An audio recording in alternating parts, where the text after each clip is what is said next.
నానమ్మ అని పిలువని చెప్పి వేద అనగానే నేనే ఎలా పిలుస్తాను, అలా పిలిచే అర్హత మీ మనవరాలు మాత్రమే ఉంది కదా, అవుని మేడం వాళ్ళ కూతురు మాత్రమే ఉంది కదా అని అక్షయ్ అన్న మాటలకి ఒకసారిగా మేడం మీ పాపని తీసుకొస్తాను వెళ్ళారు కదా, మీ పాప వచ్చిందా అని అక్షయ్ అనగానే వచ్చిందమ్మా అని చెప్పి అవుని అనగానే ఏంటి వచ్చిందా, ఏది ఎక్కడుంది తొందరగా చూపించండి అని అక్షయ్ అనగానే మా పాపకి ఇంతకుముందు నామకరణం చేసినప్పుడు ఆ పేరు మొదట నేనే పలికాను, నా కూతురు పేరు ఏంటో తెలుసా అని అవుని అనగానే ఏంటని చెప్పి అక్షయ్ అడుగుతుంది.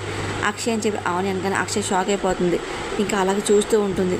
ఏం చెప్తున్నారు మేడం అని చెప్పి అక్షయ్ కంగారు అడుగుతూ ఉంటుంది. అవును అని చెప్పి ఇంకా అవుని అంటూ ఉంటుంది. ఇంకా నియర్ కృష్ణ చాలా టెన్షన్ పడుతూ ఉంటారు. అవునమ్మా అనుకోకుండా పరిచయమైన ఈ అక్షయ్యే మా కూతురు అని చెప్పి అవుని అంటూ ఉంటుంది. ఇంకా నియర్గా షాక్లు వింటూ ఉంటుంది. ఎదురుని కాపాడిన కదా నన్ను ఈ అక్షయ్యే, నేనే మీ తండ్రిని అని చెప్పి శ్రీకర్ అంటూ ఉంటాడు. మేము ఎవరినైతే దత్త తీసుకుందాం అనుకున్నామో ఈ బిడ్డే మా కూతురు అని చెప్పి అవుని అనగానే ఇంతకాలం కళ్ళ ముందు ఉంది మేము గుర్తించలేకపోయామని చెప్పి శ్రీకర్ అంటూ ఉంటాడు.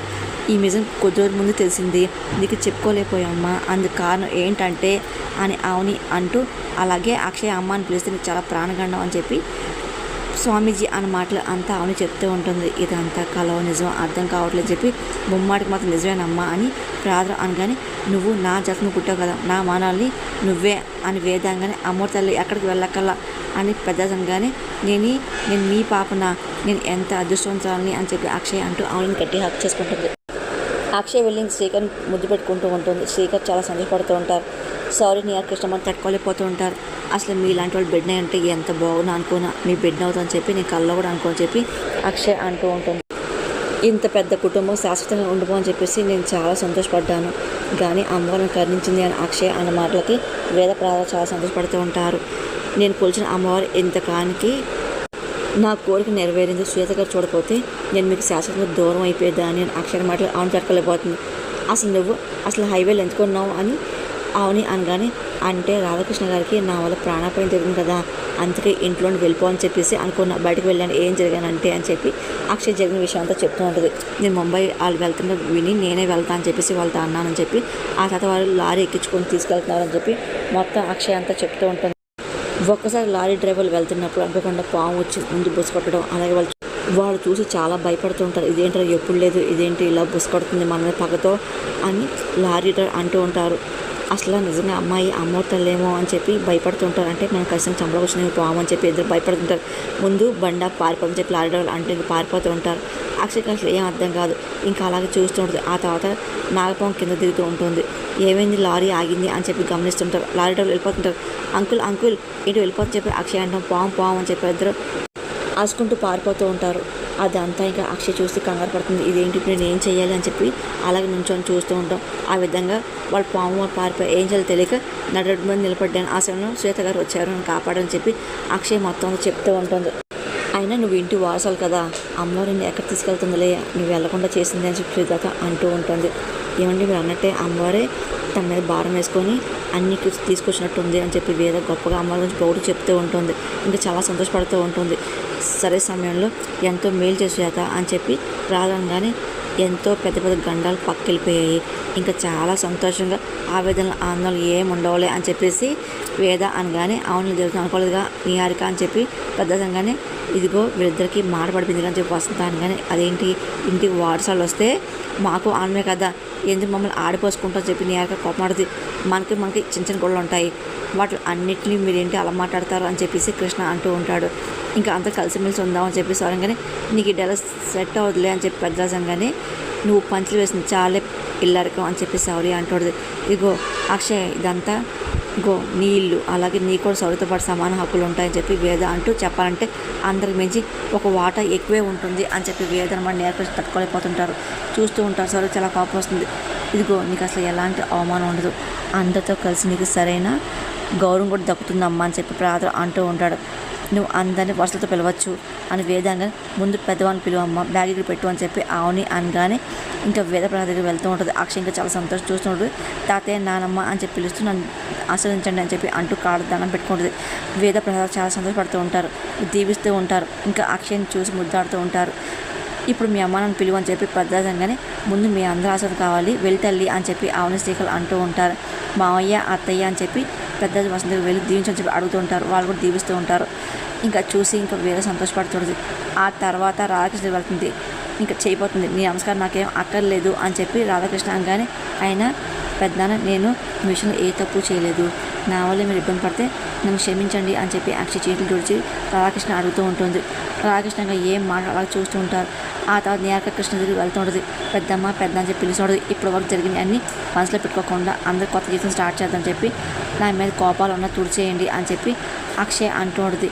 ఇంకా నేరక కృష్ణ ఇంకా అలాగే చూస్తూ ఉంటారు. చూడు, ఎప్పుడు నీ మీద గెలవని చెప్పి నేను అనుకోని చెల్లి, నీ కోపం ఉండొచ్చు కానీ నువ్వంటే మాత్రం నాకు చాలా ఇష్టం అని చెప్పి అక్షయ్ సౌర్యతో మాట్లాడుతూ ఉంటుంది. ఇంకా ఆ తర్వాత మెల్లి శ్వేత దగ్గరికి వెళ్తూ ఉంటుంది. ఇంకా శ్వేతను అలాగే ప్రేమగా చూస్తూ, పెద్దమ్మ నాకు ఆపదొచ్చిన ప్రతిసారి అమ్మవారు నన్ను ఏదో రూపంలో కాపాడుతుంది, ఈసారి మిమ్మల్ని పంపించింది, నన్ను దీవించి పెద్దమ్మ అని చెప్పి అక్షయ్ అనగానే అమ్మ అని చెప్పేసి శ్వేత గట్టి హక్ చేసుకుంటుంటుంది.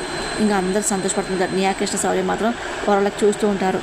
ఇదిగో అసలు నువ్వు నా చెల్లి బిడ్డను తెలియకముందే నువ్వు ఎంతో మేలు చేశావు.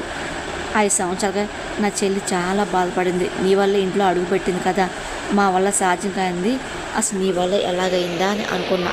నువ్వు వారసాలు కాబట్టే కదా ఎన్నాళ్ళకు నా చెల్లి కష్టాలు అని తీర్పినట్టే అని చెప్పి ఇదిగో నిండి నూరులు సంతోషంగా ఉన్నాను చెప్పి దీవిస్తూ ఉంటుంది. ఇంకా అక్షయం దగ్గర తీసుకుంటూ ఉంటుంది. ఇంకా కుటుంబ సభ్యులు అందరూ ఇంకా చాలా సంతోషంగా ఉంటారు. మీనాకృష్ణ శౌర్య తప్ప ఇంకా అలా కోపం చూస్తుంటారు. అమ్మ జన్మించింది, నాన్న జీవితం ఇచ్చారు, నాన్న లేరని చెప్పేసి నేను చాలా బాధపడ్డాను, చాలాసార్లు ఏడ్చాను నాన్న అని చెప్పి అక్షయ్ అంటూ శ్రీకర్ని గట్టి హక్ చేసుకుంటూ ఉంటుంది. శ్రీకర్ ప్రేమ అక్షయ్ని దగ్గర తీసుకుంటూ ఉంటాడు. నీకు నాన్న పిల్లలకు ఎప్పటికీ దూరం కాదు అని చెప్పి శ్రీకర్ అంటూ అక్షయ్ని దగ్గర తీసుకుంటూ ఉంటాడు. ఇంకా వేద ప్రజలు కూడా చాలా సంతోషపడిపోతూ ఉంటారు. ఇంకా అలా అక్షయ్ని చూస్తూ ఉంటారు. నీ గురించి ఎంత చెప్పినా తక్కువ అవుతుందని అక్షయ్ మాటలకి, ఏంటి అసలు పెద్ద గండం పోయింది కదా, ఇక్కడ కాదు పిలవద్దు, అమ్మవారి ముందు నన్ను పిలుతుగందా అని చెప్పేసి రా అని చెప్పి ఆవుని అక్షయ్కి అమ్మవారి మందిలో తీసుకెళ్తూ ఉంటుంది. అమ్మవారి ముందు నమ్మ అని చెప్పి పిలువ అని చెప్పేసి ఆవుని అంటూ అమ్మవారి మందిలో తీసుకెళ్తూ ఉంటుంది. వెళ్ళి దీపం వెలిగించు అని చెప్పి ఆవుని కానీ అక్షయ ఇంకా అలాగే ఆవుని చెప్పినట్టు చేస్తూ ఉంటుంది. వేదాస అందరూ చూస్తూ ఉంటారు. ఇంకా చాలా సంతపడుతుంటారు. ఏదో చూడకుండా అదే చూసాము అని నేర్క అనుకుంటూ ఉంటుంది. ఏదో జరగకుండా అదే జరిగింది అని చెప్పి కృష్ణ అనుకుంటూ ఉంటాడు. నేను తట్టుకోలేకపోతున్నాను అని చెప్పి ఇంకా సౌరి చాలా కోపం చూస్తూ ఉంటుంది. ఆవుని చెప్పాక అక్షయ్ దీపం వెలిగిస్తుంది. ఆ తర్వాత దేవుడు దండం పెట్టుకొని చెప్పి ఆవుని అనగానే అక్షయ్ అలా చేస్తుంది. వేద ప్రజల సంతోషం హద్దులే ఉండవు. ఇంకా అలాగే చూస్తూ ఉంటారు. ఇదిగో నువ్వు పిలవబోయే పిలుపు కోసం నేను 6 సంవత్సరాలు చూశానమ్మా, ఇప్పుడు పిలువమ్మా అని చెప్పి ఆవుని అనగానే అక్షయ్ అమ్మ అని చెప్పి పిలుస్తుంది. ఇంకా ఆవుని ఇంకా చాలా సంతోషపడుతూ ఉంటుంది. ఇంకా తన సంతోషంతో అలాగే అక్షయ్ని చూస్తూ ఉంటుంది. ఇంకా నవ్వుతూ ఉంటుంది. ఇంకా సంతోషంతో అలా చూస్తూ ఇంకొకసారి పిలువ అని చెప్పి ఆవుని అనగానే అక్షయ్ అమ్మ అమ్మ అని చెప్పి పిలుస్తూ ఉంటుంది. ఇంకా ఆవుని ఇంకా చాలా సంతోషపడిపోతూ ఉంటుంది. ఇంకా ఆనంద బాష్పాలు వస్తూ ఉంటాయి. ఇంకా పిలువమ్మ, మళ్ళీ ఇంకోసారి అమ్మ అని పిలువని చెప్పి ఆవుని అనగానే అక్షయ్ ఇంకా పదే పదే అమ్మ అమ్మ అని పిలుస్తూ ఉంటుంది. ఆవుని ఇంకా సంతోషపడిపోతూ ఉంటుంది. అమ్మ అని పిలిచావు కదా చాలు, ఇంకా ఈ జన్మ ధన్యం అయిపోయింది అని చెప్పి ఇంకా ఆవుని ఏడుస్తూ ఉంటుంది. అక్షయ్ ఇంకా దగ్గర తీసుకుంటుంది. అదే పనికి బాధపడుతూ ఉంటుంది. ఇంత గొప్ప బిడ్డను కనుక కదా నా జన్మ ధన్యమైపోయింది, ప్రతి జన్మకు నువ్వే నా బిడ్డ కావాలి అని చెప్పి ఆవుని అక్షయ్ని గట్టి హక్ చేసుకుంటుంది. ఇంకా ఏడుస్తుంటుంది. ఇంకా ఆనంద బాధపడుస్తూ ఉంటాయి. రామ్ అని చెప్పి దగ్గరుండి అక్షయ్ని బయట తీసుకొస్తూ ఉంటుంది. వేద ప్రజలు ఇంకా అలాగే అక్షయ్ని చూస్తూ ఉంటారు. మీరు కోరిన జాతకం కాలం మీ ఇంట్లో కోడలు అడుగు పెట్టలేకపోయాను, నా బిడ్డ రూపంలో ఆ జాతకాలు ఇచ్చాను కదా అని చెప్పి ఆవుని అంటూ వేద చేతిలో అక్షయ్ చేయి పెడుతూ ఉంటుంది. మీ చేతిలో పెట్టాను అని చెప్పి ఇంకా ఆవుని మాటకి వేద ఇంకా సంతోషపడిపోతుంది. ఇంకా అక్షయ్ని ఇంకా అలాగే ప్రేమగా చూస్తూ ఉంటుంది. ఇంకా మెల్లిగా దగ్గర తీసుకుంటూ ఉంటుంది. తన గుండెలు హద్దుకుంటూ ఉంటుంది. ఇంకా అలాగే చూస్తూ ఉంటుంది. వేద కూడా చాలా సంతోషంగా అక్షయ్ని ఇంకా చూస్తూ ఉంటుంది. అందరూ వినండి, అక్షయ్ అనాది కాదు, పరాయి బిడ్డ కూడా కాదు, ఘట్టం లేని వారసురాలు అని చెప్పి వేద ప్రకటిస్తుంటుంది. అది విన్న నిహారిక కృష్ణ శౌర్యమ తట్టుకోలేకపోతుంటారు. ఘట్టం నేను వేదవతి మనవరం అని చెప్పి గొప్పగా చెప్తుంది. ఇక మీద అందరూ నాకు ఇచ్చే గౌరవాన్ని అక్షయ్ కూడా ఇవ్వాలి, అక్షయ్ అవమానిస్తే నన్ను అవమానించట్టే, అందుకు గుర్తుంచుకోండి, ఇదే నా వాక్కు అని చెప్పి వేద అనే మాటలకి అందరూ సంతోషపడుతుంటారు. ఇక నిహారికృష్ణ శౌర్య తట్టుకోలేకపోతుంటారు. చాలా కోపం చూస్తూ ఉంటారు. అందరూ గుర్తుపెట్టుకోండి అని చెప్పి వేద అంటూ ఉంటుంది. ఆ తర్వాత ఇంకా శ్వేత వెళ్ళిపోతుంది. వదిన ఆగండి అని చెప్పేసి శ్రీకర్ ఆపుతూ ఉంటాడు. వెనకాలే ఆవుని ఇంకా వెళ్తుంటుంది. చాలా థ్యాంక్స్ అని చెప్పేసి శ్రీకర్ అనగానే, నాకేది థ్యాంక్స్ శ్రీకర్ అని శ్వేత అనగానే, అక్షయ్ అసలు బయట కదా నాకెందుకు అని చెప్పేసి మీరు అనుకోకుండా ఇంటికి తీసుకొచ్చారు కదా, ఆ సమయంలో మేము చూడకపోతే అసలు ఈ క్షణంలో మా పరిస్థితి ఎలాగుండేదో అని శ్రీకర్ అనగానే, అక్షయ్ అంటే మీకు ఎంత ఇష్టం నాకు తెలుసు, కాకపోతే ఆ క్షణం మీ కూతురుని తీసుకొస్తుందని చెప్పేసి నాకు తెలియదు కదా, నాకు చాలా తృప్తిగా ఉంది, నా కోసం ఎంత చేసిన చెల్లికి ఈ చిన్న సాయం చేసింది కదా, చాలా తృప్తిగా ఉంది అని శ్వేతంగానే, చిన్న సాయం కాదు కొన్ని జీవితాన్ని కుటుంబాన్ని ఆచారం నిలిపిన సహాయం కదా అక్క. ఇక మీద ఆవుని అక్క కాదు అక్షయ్ పెద్దమ్మ కూడా నువ్వు రావచ్చు, అందరిలో ఒక భయం ఉంటుంది అని చెప్పి ఆవుని కానీ ఇక్కడ రావడానికి ఒక కారణం ఉంది. అయినా అమ్మవారి వరకు నన్ను అసలు ఎవరు అడ్డుపెట్టరులే, నీటి వస్తాను కానీ నేను చెప్పేది బాగా వినండి అని చెప్పి ఇల్లు అడగాను పండగ కాదు, మీ కూతురు రాగానే మీకు ఆ సుఖాంతం అని చెప్పి అనుకోవద్దు. ఇప్పుడే అసలు కథ స్టార్ట్ అయింది. అత్త అందరి ముందు అక్షయ్ గురించి గొప్పగా చెప్పింది. అలాగే దాని తర్వాత తనే అన్నీ అన్నట్టు చెప్పింది కదా. నిహార్ కృష్ణ సౌరి మొహాలు మాడిపోయి ఉన్నాయి కదా. ముందు ముందు అక్షయ్ దక్కే గౌరవం చూసి ఓరలేరు, అసహ్య పడతారు, కొత్త నాటకాలు స్టార్ట్ చేస్తారు. అందుకే మీ బిడ్డ మీ జాగ్రత్త కాపాడుకోండి అని చెప్పి పామును కత్తిర్లు మీ ఇంట్లో తిరుగుతున్నాయి, అది గుర్తుంచుకో, ఒక గంట కనబడుతున్నాడు సరే అని చెప్పి శ్వేతంగానే సరే అని చెప్పి శేఖర్ అవుని అంటూ ఉంటారు. సరే వెళ్తాను, శ్వేత వెళ్ళిపోతుంది. వదిలి చెప్పినట్టు మనం చాలా జాగ్రత్తగా ఉండాలని చెప్పి శేఖర్ అన్నాను సరే అని చెప్పి అవును తలూపుతూ ఉంటుంది.